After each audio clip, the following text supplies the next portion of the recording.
The Galactic Council chamber fell silent as Ambassador Chen Wei stepped through the crystalline doors. Her worn diplomatic case clutched against her chest, like a shield against the weight of 1,000 alien gazes fixed upon her small frame, with expressions ranging from curiosity to barely concealed contempt. The chamber itself was a marvel of engineering that defied human understanding. Suspended in a pocket of folded space, where up and down became meaningless concepts, and the walls shimmered with colors that human eyes had never evolved to perceive properly. Chen had been here 3 times before, and still her stomach lurched with each visit, as her inner ear struggled to make sense of directions that didn't exist back home. "The human representative has arrived," announced Counselor Fexral, his crystalline body refracting the ambient light into rainbow patterns that danced across the assembled delegates like living art. His voice carried no warmth, despite the formal courtesy of his words, and Chen recognized the tone from countless negotiations, where species much older than humanity had made it abundantly clear they considered Earth's presence in galactic politics to be an unfortunate necessity rather than a welcome addition.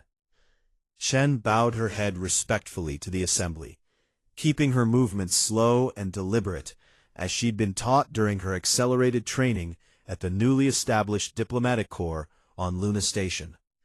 Humans were still new to the galactic stage, barely 50 years since first contact, and every gesture carried weight that could shift the delicate balance of interstellar relations in ways both subtle and catastrophic.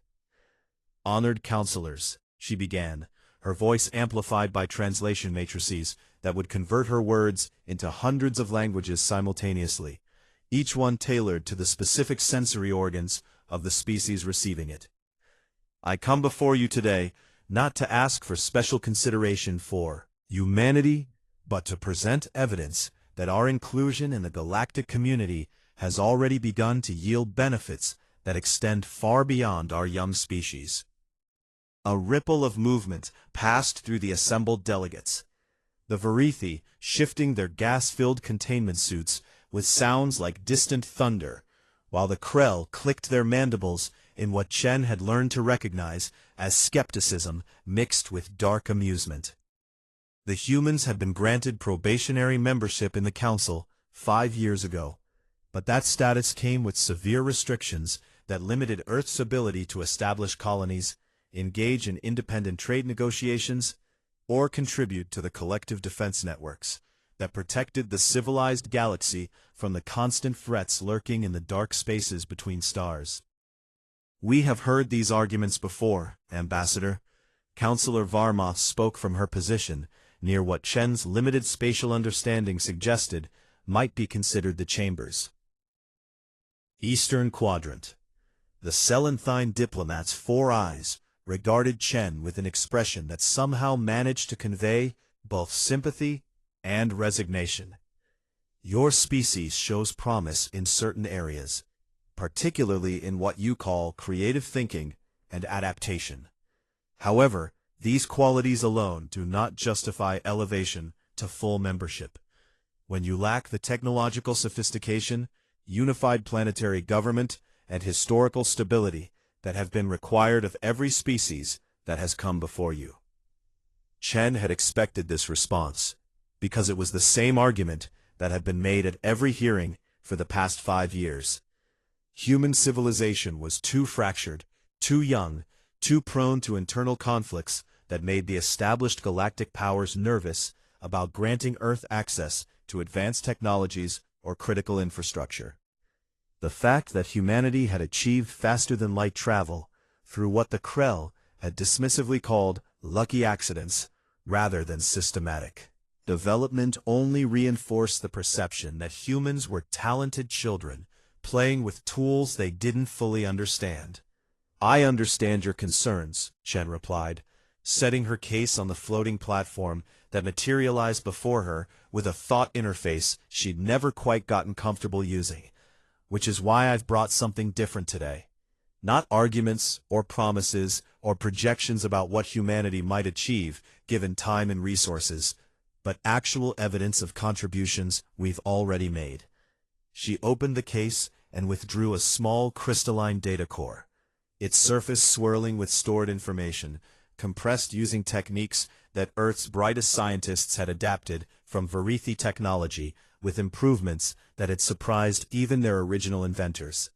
The core floated up to join the central display matrix, and immediately began projecting holographic data streams that surrounded the assembled counselors with cascading information. 3 months ago, Chen continued, a human merchant vessel encountered a Krell colony transport that had suffered critical systems failure in the Deneb sector. The colony ship contained 10,000 Krell citizens, including 3,000 juveniles. Their distress call had been broadcast for 16 hours without response because their route took them through a region where most species considered the risks too high to justify rescue operations. The hologram shifted to show the merchant vessel Prosperity's Dream, a small human cargo ship that looked pathetically fragile compared to the massive Krell transport. The captain's logs played in real time, translated into the universal standard, showing the moment when Captain Sarah Okonkwo had made the decision to divert from her scheduled route, despite the fact that doing so would cost her company substantial credits and potentially void her insurance coverage. The human vessel lacked the power to tow the Krell ship, Chen explained as the hologram showed Prosperity's Dream maneuvering close to the transport. They lacked the technical expertise to repair the exotic matter containment systems that had failed. They even lacked sufficient supplies to support the Krell passengers for more than a few days. What they did have was something that apparently many species consider irrelevant to modern spacefaring: the absolute refusal to leave people in danger when something, anything, could be done. The hologram showed Captain Okonkwo and her crew of 12 humans working for 72 hours straight, jury-rigging solutions using spare parts, personal equipment, and what the Krell engineers had later described with stunned admiration as completely insane improvisation that somehow worked. The humans had literally torn apart their own ship's non-essential systems to create a temporary power transfer network that kept the Krell colony ship's life support functioning while they transmitted a boosted distress signal that finally reached proper rescue vessels.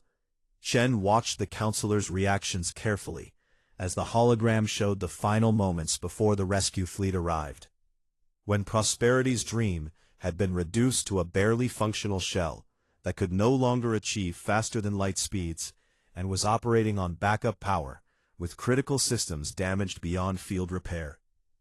The Krell passengers had survived without a single casualty, but the human crew had essentially destroyed their own ship and financial future to make that happen.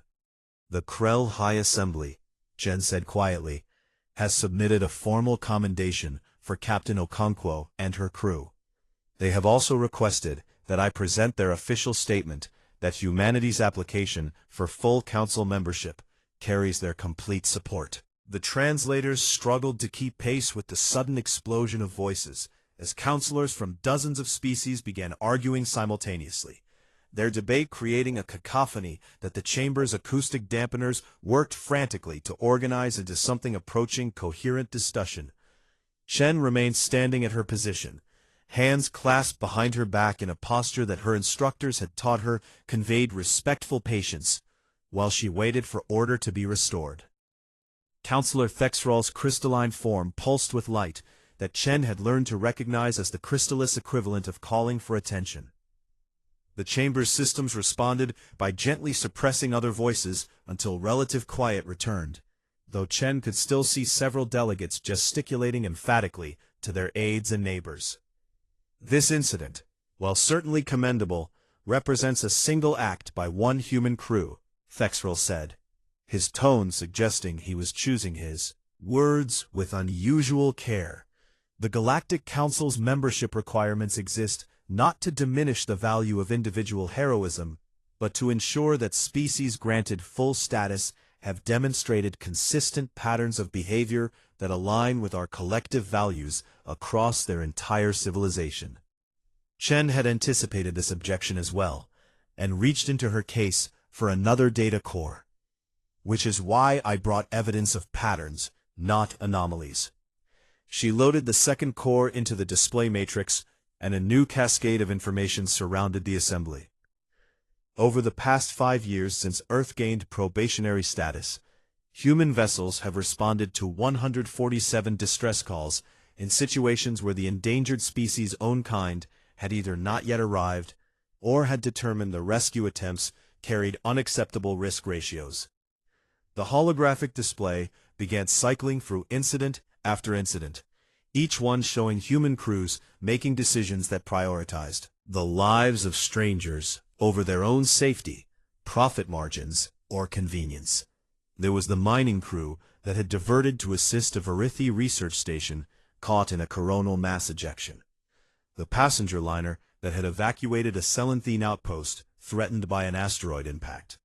The independent trader who had shared her ship's entire medical supply with a plague-stricken Gorvalian settlement, despite knowing she wouldn't be compensated and that the exposure put her own health at risk. In 83% of these cases, Chen continued, the humans involved suffered significant financial losses as a direct result of their intervention. In 42%, they sustained damage to their vessels. In 12%, human crew members were injured. In 3 cases, humans died while successfully saving members of other species. She paused to let those numbers settle over the assembly before adding, and in 100% of cases, when asked why they intervened, the humans expressed confusion that the question even needed to be asked. Counselor Varmoth leaned forward in her suspension field, her 4 eyes narrowing thoughtfully. Ambassador Chen, I find myself troubled by an implication in your presentation. Are you suggesting that other species lack the moral courage or compassion that humans display?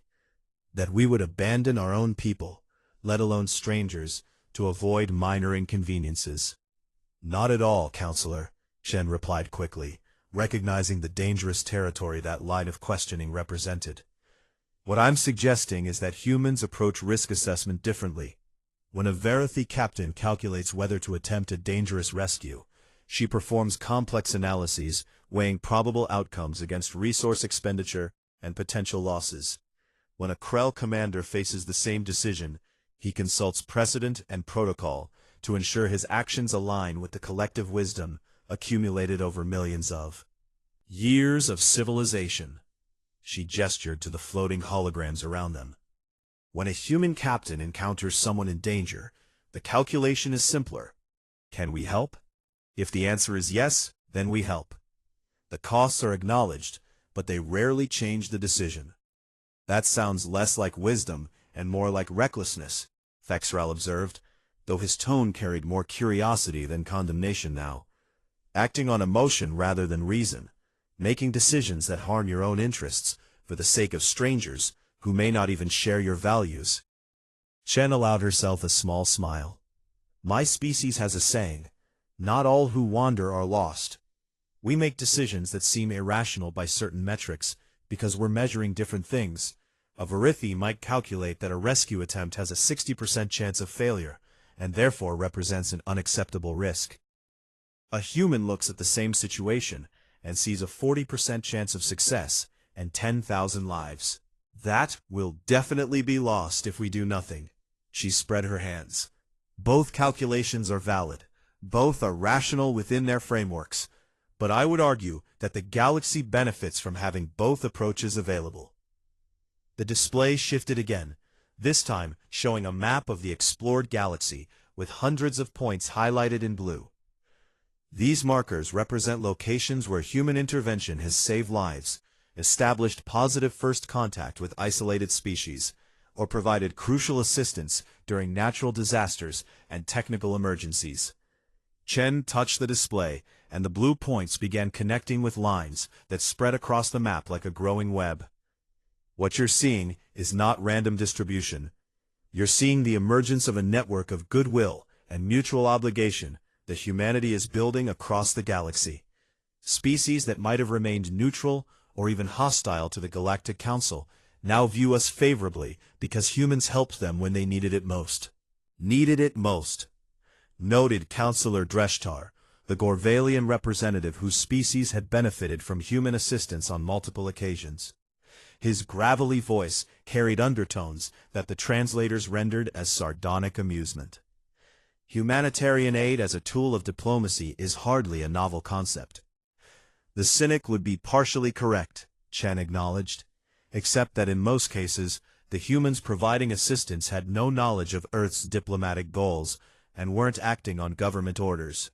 They were merchants, explorers, scientists, and travelers who happened to be in the right place at the right time, and chose to act according to their personal moral codes rather than waiting for official authorization. She pulled up another data stream. In fact, the Earth government has repeatedly issued advisories to human spacers, warning them that the administration cannot guarantee compensation or support for rescue operations undertaken independently.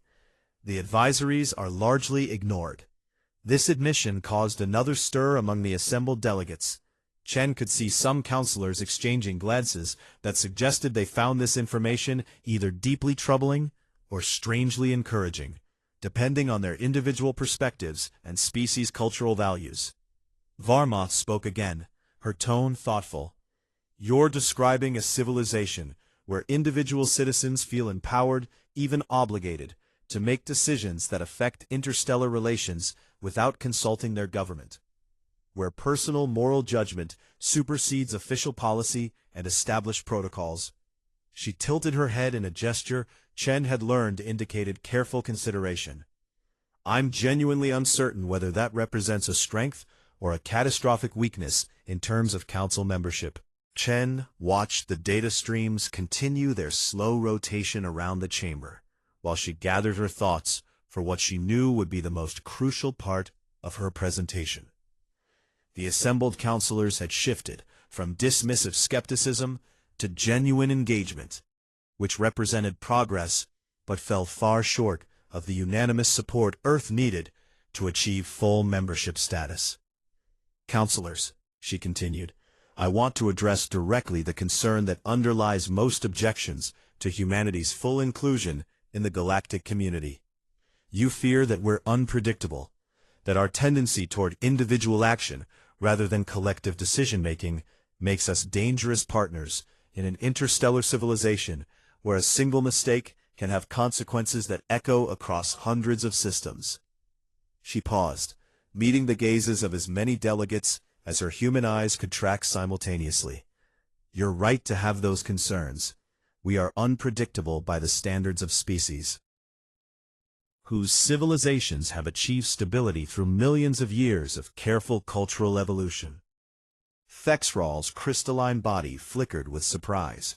"This is an unexpected approach to arguing for membership, Ambassador. Confession of weakness is rarely considered an effective negotiating strategy."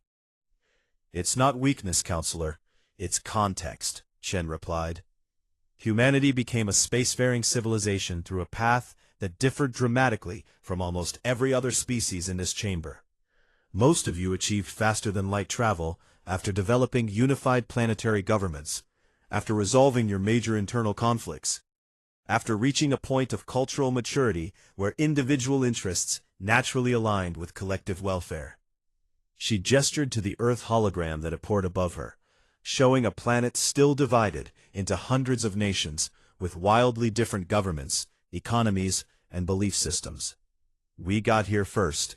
We learned to leave our planet before we learned to live together on it. And that shapes everything about how we interact with the galaxy."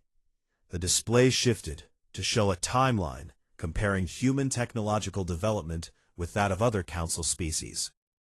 The differences were stark.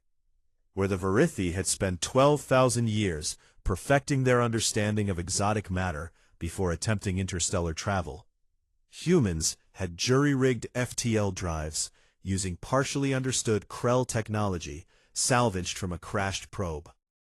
Where the Selenthine had achieved global unity before developing nuclear weapons, humans had developed weapons capable of destroying their entire planet while still organized into competing nation-states that regularly threatened mutual annihilation. "By every reasonable metric," Chen said quietly, Humanity should not exist.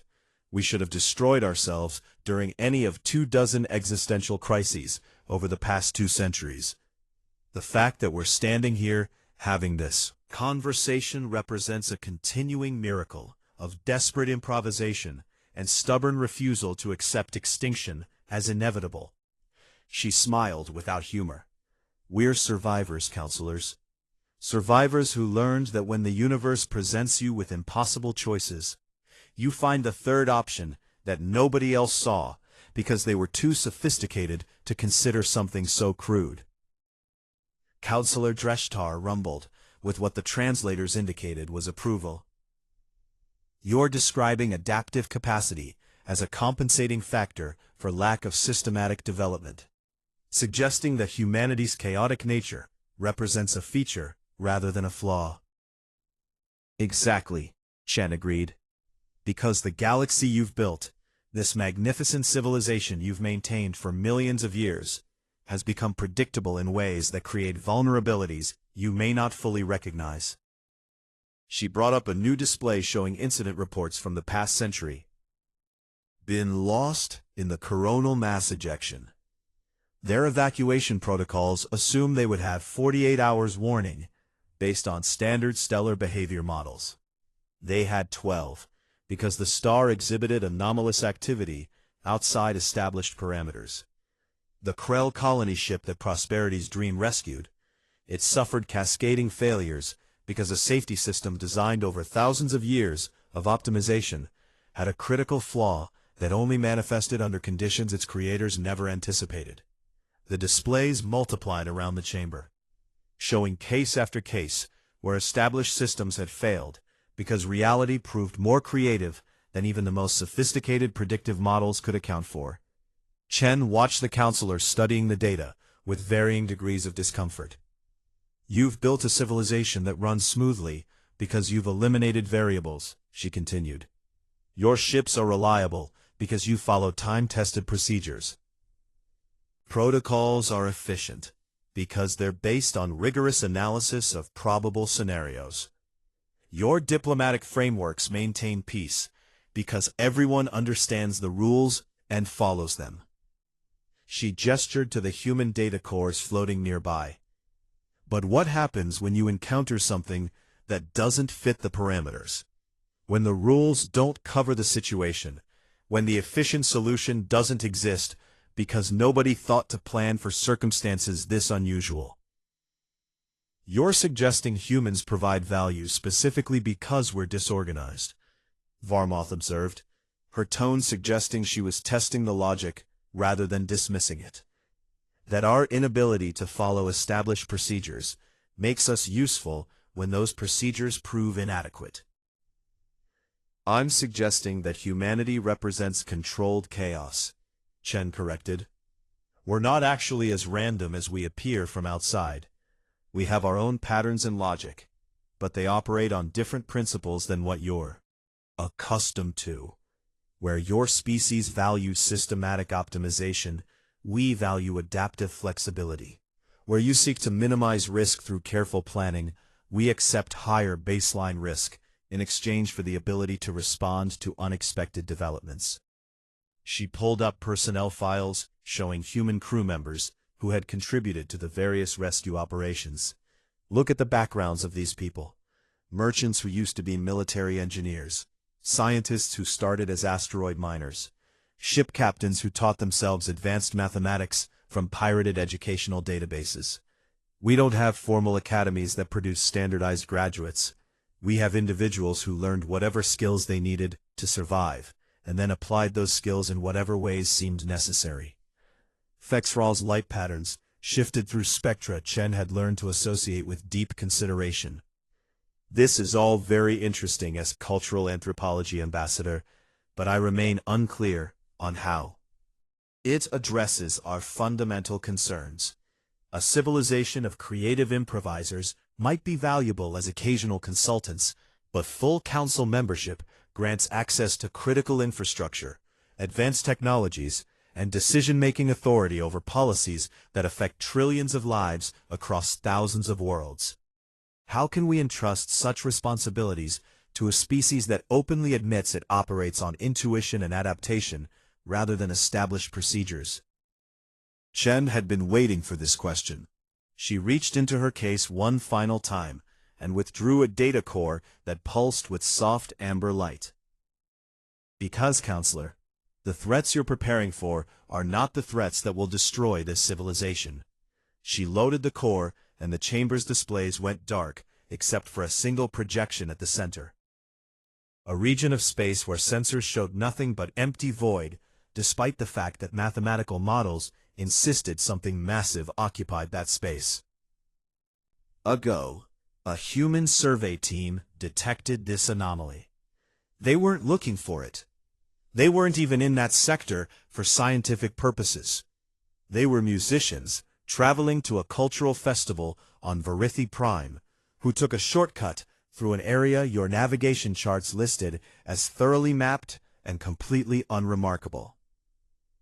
The projection zoomed in, revealing subtle distortions in the background radiation that suggested something was bending space-time in ways that shouldn't be possible outside the immediate vicinity of a black hole or neutron star.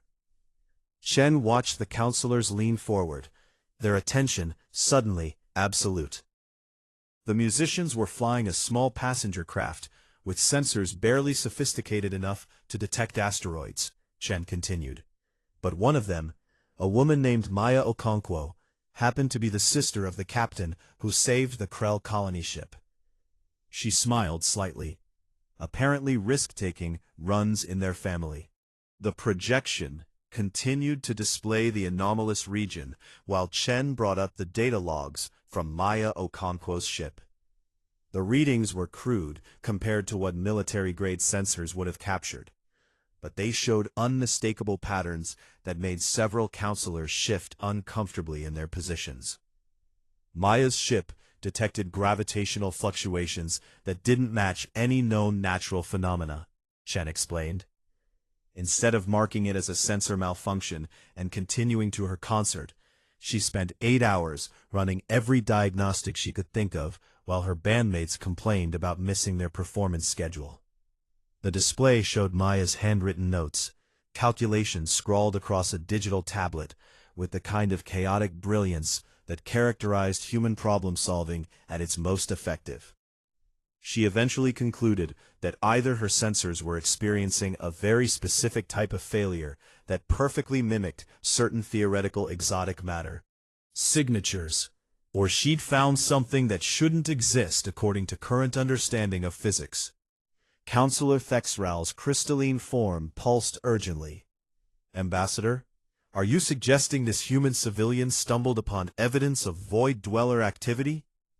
The chamber's atmosphere changed instantly at those words. Even species that had little in common found sudden unity in their shared fear of the void-dwellers. Ancient entities that existed in the spaces between normal dimensions, and occasionally manifested in ways that threatened entire civilizations. The last confirmed void-dweller incursion had occurred 70,000 years ago, and had resulted in the extinction of 3 species, and the abandonment of entire sectors of space that remained quarantined to this day. I'm suggesting she found something that deserves immediate investigation by experts far more qualified than a musician with a bachelor's degree in astrophysics who plays guitar in her spare time, Chen replied carefully. But yes, the preliminary analysis by Earth's scientific community indicates the signatures are consistent with what limited data we have on void-dweller manifestations. She brought up comparison charts that showed disturbing correlations between Maya's readings and ancient records preserved in the Council's most secure archives. What makes this particularly significant is that your systematic sensor networks didn't detect anything unusual. The region had been surveyed multiple times using the most advanced equipment available, and every analysis concluded there was nothing there worth noting. Varmoth's 4 eyes widened with realization. Because our sensors are designed to filter out noise and anomalous readings that fall outside expected parameters, we've optimized our detection systems to ignore precisely the kind of irregular fluctuations that this human noticed, because we assume such readings represent equipment malfunctions rather than genuine discoveries. Exactly. Chen confirmed. Maya noticed the anomaly because she didn't trust her equipment enough to ignore data that seemed wrong. She assumed her sensors were malfunctioning, but instead of dismissing the readings, she investigated them. She applied human paranoia and suspicion of technology to a situation where sophisticated trust in advanced systems had created a dangerous blind spot. The displays shifted to show a rapidly expanding search pattern centered on the anomalous region. Since Maya's initial discovery, we've deployed every available human vessel in that sector to conduct detailed surveys using deliberately unsophisticated sensors. We're having civilians with outdated equipment look for things that don't make sense, because we've learned that sometimes the crude approach detects what the refined approach misses.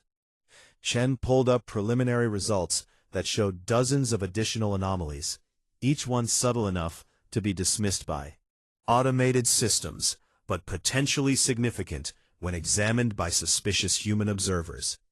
What we're finding suggests that the Void Dweller presence may be far more extensive than anyone realized, that they've been gradually increasing their manifestations in ways specifically designed to avoid detection by the kind of systematic monitoring that the Council employs. Counselor Dreshtar's gravelly voice carried genuine alarm. If what you're suggesting is accurate, we face a threat that has been evolving specifically to exploit the sophistication of our defensive systems. A threat that succeeds precisely because we've become too efficient, too optimized, too confident in our technological superiority. That's our assessment, Chen agreed. The Void Dwellers, or whatever these entities are, have apparently learned over the past 70,000 years to hide in the gaps between what your sensors are programmed to notice. They manifest in ways that sophisticated pattern recognition systems categorize as random noise and filter out automatically. She gestured to the human survey data. But they didn't account for a species that still uses equipment held together with improvisation, and operates on the assumption that anything unusual probably deserves investigation rather than dismissal. The chamber fell silent as the implications settled over the assembled delegates. Chen could see counselors conferring urgently with their aides, while others stared at the data displays with expressions that transcended species to communicate universal concern. You're presenting this as evidence that humanity deserves full membership, Fexral said slowly, because we accidentally proved ourselves valuable by being too primitive to fall into the same trap as more advanced civilizations. With respect, Counselor, I don't think it was an accident, Chen replied. Maya Okonkwo investigated those anomalous readings because she comes from a species that spent most of its history living on a planet that was actively trying to kill us through ice ages, volcanic eruptions, disease pandemics, and our own technological innovations that regularly threatened to destroy us before we figured out how to use them safely. She pulled up images of Earth, showing a beautiful blue world that concealed countless dangers. We learned very early that trusting anything completely gets you killed, that survival means staying suspicious, staying flexible, and investigating things that seem wrong, because dismissing warnings is how species go extinct. The displays shifted again, now showing a proposed integrated monitoring network that combines sophisticated Galactic Council sensor arrays with deliberately crude human observation systems. What we're offering is not to replace your established methods, but to complement them, Chen explained. Your systematic approach provides the baseline, the reliable foundation that keeps civilization running smoothly. Our chaotic approach provides the backup, the fail-safe that catches the things your systems are too sophisticated to notice. She highlighted the areas where human observers had already identified anomalies that automated systems had missed. Together we create redundancy through diversity, multiple ways of seeing the same universe that make it much harder for threats to exploit blind spots in any single approach. Varmoth studied the proposed network with obvious interest. This would require granting humans access to Council sensor data and integrating your civilians into our monitoring infrastructure. That level of cooperation typically requires full membership status. Which is exactly what we're requesting, Chen confirmed. Not because we believe humanity has earned the right through some demonstration of superiority, but because the galaxy needs what we bring to the table as urgently as we need what you can offer us. Data still rotating through the displays. The Void Dwellers, or whatever these entities represent, won't wait while we debate the philosophical implications of membership requirements. If they're preparing a large-scale manifestation after 70,000 years of apparent dormancy, we need every advantage we can assemble, including the advantage of having partners who are too unsophisticated to be predictable. Counselor Dreshtar made a rumbling sound that the translators rendered as dark amusement. You're essentially arguing that we should grant full membership to humanity because you're too backwards to be properly civilized, and that primitivism represents a strategic asset in an era where our sophistication has become a vulnerability. The Galactic Council chamber remained suspended in its pocket of folded space, as the assembled delegates grappled with Chen's presentation. The ambassador stood quietly at her position, while counselors debated among themselves in clusters organized by species affiliation, regional interests, and philosophical alignments that transcended simple biological or cultural categories. After what felt like hours, but was probably only minutes by conventional time measurement, Counselor Thexral called for order once again. The crystalline being's form had shifted through several color patterns during his private consultations with other delegates, and Chen tried to interpret whether those changes indicated positive or negative reactions to her arguments. "Ambassador Chen," Thexral began, his voice carrying formal weight that suggested he was speaking for more than just himself. "Your presentation has given this council much to consider. The evidence you've provided regarding human contributions to galactic safety and the potential threat we face from Void Dweller incursions cannot be dismissed lightly." He paused, light flickering through his structure in patterns Chen had learned to recognize as careful consideration of diplomatic phrasing. However, the decision to grant full membership status is not one that can be made in a single session, no matter how compelling the arguments presented. Chen had expected this response, but still felt disappointment settle in her chest like a weight. She'd known from the beginning that changing minds that had held the same positions for thousands of years wouldn't happen quickly. But hope was a very human trait that died hard, even in the face of reasonable expectations. "I understand, Counselor," she replied with as much grace as she could manage.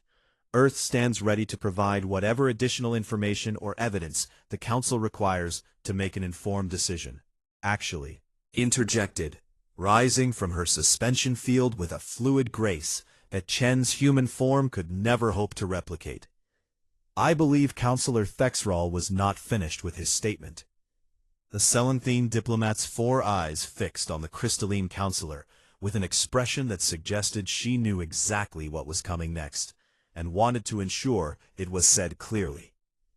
Thexral's like patterns shifted to what Chen had learned was the crystallis equivalent of a wry smile. "Indeed, I was not." He turned his attention fully to Chen.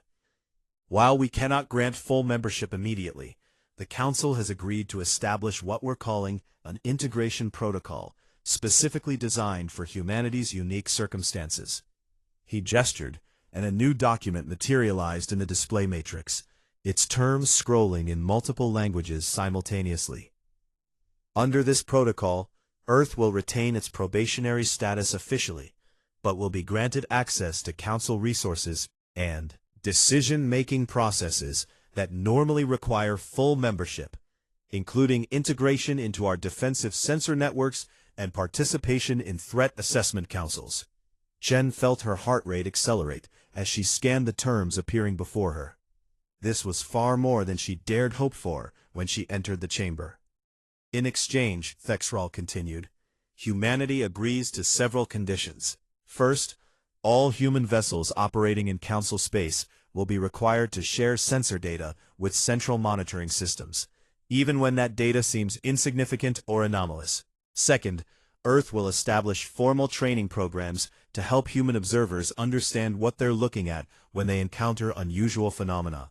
Third, the human government commits to implementing better coordination between its civilian population and official diplomatic channels to prevent individual actions from creating unintended interstellar incidents.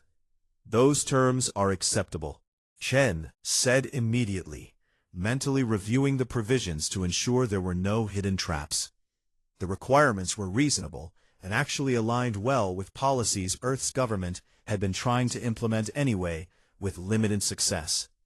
Additionally, Varmoth added, the Council will be assigning permanent liaison officers to Earth, not to oversee or control, but to facilitate communication and provide technical assistance as humanity develops the infrastructure necessary for full integration. She paused, then added with what Chen recognized as warmth, despite the alien features. I have volunteered to serve as primary liaison. I find your species fascinating and would like to understand better how you manage to survive your own decision-making processes. Chen laughed, despite the formal setting. Honestly, Counselor, most of us are wondering the same thing. The chamber's atmosphere shifted noticeably as other delegates began offering their own commitments. To support humanity's integration, the Krell representative announced increased trade opportunities. The Verithi offered access to educational databases that would help humanity understand the scientific principles underlying technologies Earth had been using without fully comprehending. Even species that had remained neutral or skeptical during the main presentation now stepped forward with offers of cooperation and resources. Councillor Dreshtar rose from his position, his massive Gorvalian frame towering over most other delegates. I wish to make a personal observation, if I may. His gravelly voice somehow carried gentleness despite its power. When my people faced the plague that threatened our colony worlds, we received assistance from dozens of Council species. They sent medical supplies, research teams, and logistical support, all carefully coordinated through proper channels with appropriate compensation arrangements. He gestured to the displays still showing human rescue operations, but the human who shared her ship's entire medical inventory with our sick colonists. She didn't wait for authorization or negotiate compensation. She saw people dying and decided that was unacceptable. Then she dealt with the consequences afterward. The Gorvalian's eyes, surprisingly expressive in his craggy features, focused on Chen with unmistakable respect. That colonist who lived because a human stranger gave away medicine she might have needed herself. That was my daughter. His voice roughened with emotion that transcended language barriers. So when my government asked for my opinion on humanity's membership status, I told them that any civilization that produces individuals willing to sacrifice everything for strangers deserves our support. Not because they're perfect, but because they remind us of virtues we've been in danger of optimizing away in our pursuit of efficiency. Chen felt tears threatening, and blinked them back quickly. Hadn't known about Councillor Dreshtar's personal connection to human assistance, and the revelation hit harder than any diplomatic victory could have. Thank you, Counselor, she managed, her voice steady, despite the emotion churning inside her. I'll make sure Captain Sarah knows about your daughter. She'll want to know the colonists survived. The session continued for another hour, as the Council worked through procedural details and established timelines for implementing the integration protocol. Chen found herself fielding questions about everything from human cultural practices to typical decision-making processes in civilian ships. The delegates seemed genuinely interested in understanding how humanity functioned, rather than simply tolerating Earth's presence as a necessary inconvenience. Finally, as the formal proceedings drew to a close, Thexrel addressed Chen one last time. Ambassador, there is one additional matter we must discuss before you depart. His tone carried a seriousness that made Chen's diplomatic instincts trigger warning signals. The Void Dweller anomalies your musician discovered, we need to organize a proper investigative mission immediately, and the Council agrees that human participation is essential, given your demonstrated ability to detect what our systems miss. Earth will contribute whatever resources we can spare, Chen assured him, already mentally composing the message she would send home, requesting approval and support. Actually, Fexral said, his light patterns shifting to what Chen had learned was amusement. We were hoping you might suggest which humans should join the team. You understand your people better than we do, and this mission will require exactly the kind of creative problem-solving and suspicious paranoia you've been describing. Chen thought for a moment, then smiled. I know exactly who to recommend. There's a merchant captain who saved a Krell colony ship by tearing apart her own vessel, and her sister who plays guitar and doesn't trust her sensors. Between them, they'll either solve the Void Dweller mystery or create chaos trying. She paused, then added with complete sincerity, possibly both simultaneously. The assembled counselors responded with the various species-specific expressions that indicated approval, ranging from Varmoth's four-eyed smile to Dreshtar's rumbling laugh, to Thexral's prismatic light show. Then it's decided, Thexral declared. The Council will coordinate with Earth's government to assemble a joint investigation team. Ambassador Chen, you should return home and begin preparations. I suspect you'll have very little rest in the coming months as we work to integrate your species into. This response paused because Claude reached its max length for a message. It continued to nudge Claude along.